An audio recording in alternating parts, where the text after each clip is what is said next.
हाँ देखिए बेटा, तो आपका इधर एक क्वेश्चन है उसी तरह का है बिल्कुल जैसा भी हमने किया है, dipole with an electric moment. तो इलेक्ट्रिक मोमेंट का मतलब यहाँ पर अभी क्या है कि वो पी वेक्टर है। ठीक है ना, इलेक्ट्रिक मोमेंट किसको कह रहे हैं? डाइपोल मोमेंट को कह रहे हैं। तो is located at a distance small r from a long thread. तो ये आपकी एक लॉन्ग थ्रेड यानी लिनियर चार्ज डेंसिटी है। ठीक है, इस पर चार्ज यूनिफॉर्मली डिस्ट्रीब्यूटेड है। ठीक है, और इसकी लीनियर चार्ज डेंसिटी दे भी रखी है आपको, लेमडा दे रखी है। ठीक है, और इससे आर डिस्टेंस पर पूछ रहा है कि आपका find out the force F vector acting, find out the force F vector acting on a dipole if vector P vector is oriented along the thread. तो तीन केसेस हैं इसमें। तो पहले केस में तो इस तरह का है जैसा दिख रहा है आपको, एक लाइन चार्ज है और आपने ये डाइपोल रखा हुआ है माइनस क्यू प्लस क्यू। ठीक है, तो आपको इसमें फोर्स लिखना है। तो आपको पता है कि जो फील्ड होता है इसका सिलेंड्रिकल सिमेट्रिक होता है।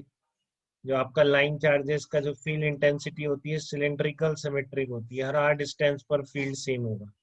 तो ये अभी इस पोजीशन में प्लस क्यू और माइनस क्यू दोनों पोजीशन पे फील्ड इंटेंसिटी सेम होगी। ठीक है, तो आप फोर्स की डायरेक्शन देख लीजिए, प्लस क्यू ही होगा, एक पर माइनस क्यू ही होगा। तो ये दोनों फोर्स की जो डायरेक्शन है एक दूसरे के अपोजिट आ जाएगी। तो आप जब नेट फोर्स लिखेंगे तो नेट फोर्स कितना आ गया इस केस में? जीरो आ गया। ठीक है, सेकंड केस कह रहा है अलोंग द रेडियस वेक्टर, जो बी पार्ट कह रहा है। ठीक है ना, बी पार्ट कह रहा है कि अलोंग द रेडियस वेक्टर अगर आप रखेंगे तो यहाँ देखो, ये आपका लिनियर चार्ज डेंसिटी है, ये आपका चार्ज है minus Q plus Q dipole. तो यहाँ पर हम वही यूज कर सकते हैं अपना एनर्जी वाला मेथड, माइन जैसा हम करते हैं generally, minus P vector dot E vector. और फिर मैं क्या करूंगा, इसका माइनस पी इंटू ई लिख दिया इसको। फिर हम इसकी इलेक्ट्रिक फील्ड लिखते हैं 2k लेमडा अपॉन आर। ये सब कर चुके हैं अपन, जैसे दो डाइपोल में फोर्स निकाला था उसी तरह का एक केस भी। तो इसमें कोई दिक्कत नहीं होनी चाहिए। Differentiate minus D you by D R करने के बाद आपका फोर्स निकल के आना। ठीक है ना, तो इसमें आपका नेगेटिव साइन शो कर रहा है कि अट्रैक्टिव फोर्स होगा। अट्रैक्टिव आप ऐसे भी देख सकते हैं कि माइनस चार्ज ज्यादा, माइनस ज्यादा क्लोज है अभी वायर के, तो इसलिए नेगेटिव चार्ज पर फील्ड पॉजिटिव चार्ज से ज्यादा है, तो ये बेसिकली दोनों के बीच अट्रैक्टिव फोर्स लगेगा। ठीक है ना, ध्यान रखना बेटा, ये डाइपोल नहीं है, इनफाइनाइट वायर ले रहे हैं अपन। डाइपोल का अपन ने ऑलरेडी कर लिया, ये इनफाइनाइट वायर है अभी। ठीक है, अब हम नेक्स्ट स्टेप पे चल रहे हैं। कि आपका वायर मान लो इस तरह का है, ये आपका वायर है। ठीक है, और अब इस तीसरे केस में देखो क्या लिखा है उसने, एक बार पढ़ लो एक सेकंड। थर्ड केस में उसने लिखा है right angles to the thread and the radius vector. तो आपके वायर के भी परपेंडिकुलर होना चाहिए और रेडियस वेक्टर के भी परपेंडिकुलर होना चाहिए। तो इसलिए मैंने इस वायर को प्लेन के परपेंडिकुलर कर लिया। अभी डॉट दिखा रहा है कि बाहर की तरफ आ रहा है प्लेन से वायर। और रेडियस वेक्टर आपका रेडियल डायरेक्शन में होता है, इस डायरेक्शन में। देखो डाइपोल दोनों के परपेंडिकुलर आ गया। ठीक है ना, आपके वायर के भी परपेंडिकुलर है और आपके इस रेडियस वेक्टर कह सकते हो आप, इस डायरेक्शन में होगा, उसके भी परपेंडिकुलर है। ठीक है, तो अब आपको फोर्स लिखना है इस पर। तो क्या करेंगे, देखो आपका यहाँ पर जो ये प्लस क्यू और माइनस क्यू आपने डाइपोल रख दिया। ठीक है, अब देखो आप यहाँ पर अगर उससे लिखते हैं अपन, अगर u equal to minus p dot E से लिखने की कोशिश करेंगे तो आपको पता है कि दोनों के बीच एंगल कितना आ गया आपका जी, 90 डिग्री आ गया।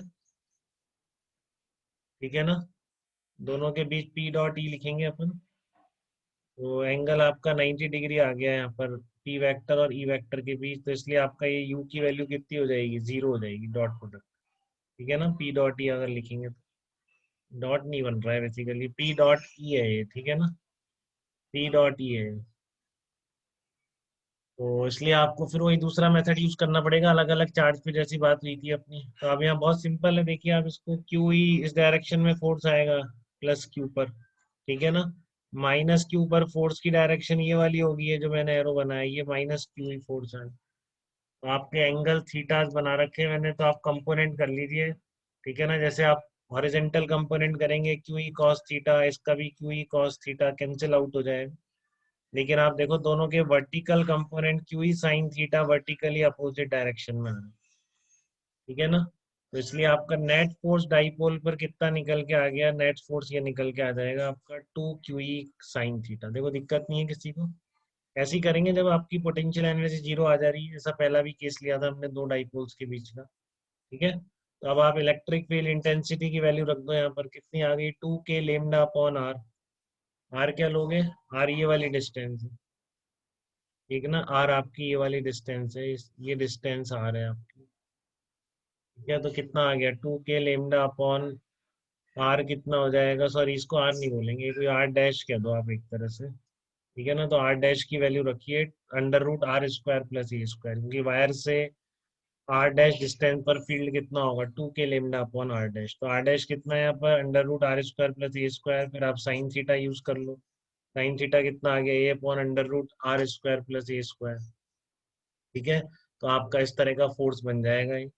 बट आपको ये डाइपोल की टर्म में निकालना है, डाइपोल मोमेंट गिवन है, तो आपको पता है क्यू इंटू टू ए को हम क्या लिख सकते हैं, क्यू इंटू टू ए को हम लिख सकते हैं क्या, पी लिख सकते हैं, क्यू इंटू टू ए को पी, डाइपोल मोमेंट। ठीक है, लेमडा, अभी आपको ए गिवन नहीं था, ये तो आपने माना है डाइपोल के बीच की डिस्टेंस दोनों चार्ज की 2a, ये भी हट जाएगी क्योंकि इसने कंडीशन दे रखी, आपको पता है ये डाइपोल के लिए क्या होता है, ये ए बहुत कम होता है, तो यहाँ पर ये वाली कंडीशन यूज कर देंगे आप। ठीक है ना, कि आपका r is much larger than capital A. ठीक है, तो इस वजह से आपका आर बहुत ज्यादा है इसे, तो ये नेग्लेक्ट हो जाएगा, तो कितना आंसर आ जाएगा, p lambda upon 2 pi epsilon naught r square. इसको आप वेक्टर फॉर्म में भी लिख सकते हैं, देखो फोर्स आपका पी वेक्टर की डायरेक्शन में ही आ रहा है। ठीक है ना, क्योंकि आपने ऐसे ही तो रखा है ना, ये आपका इनफाइनाइट वायर है। ठीक है ना, ये आपका इनफाइनाइट वायर था और आपने इस तरह से रखा था इसको, और ये वायर ये नहीं था आपका। ठीक है ना, ये वायर नहीं था आपका, वायर आपका इस तरह से बनाया था अपन ने, बाहर की तरफ बनाया था डॉट। ठीक है, और आपका जो डाइपोल मोमेंट था, डाइपोल किस तरह से रखा था, डाइपोल इस तरीके से रखा था, ये आपके डाइपोल की डायरेक्शन। ठीक है, तो इसलिए आपका फोर्स की डायरेक्शन भी क्या आ गई थी, यही वाली फोर्स की डायरेक्शन ऊपर की तरफ आ रही है, तो इसका मतलब पी वेक्टर क्या लूंगी, इसलिए वेक्टर फॉर्म में ऐसे लिख सकते हैं, lambda p vector upon 2 pi epsilon naught r square. ठीक है,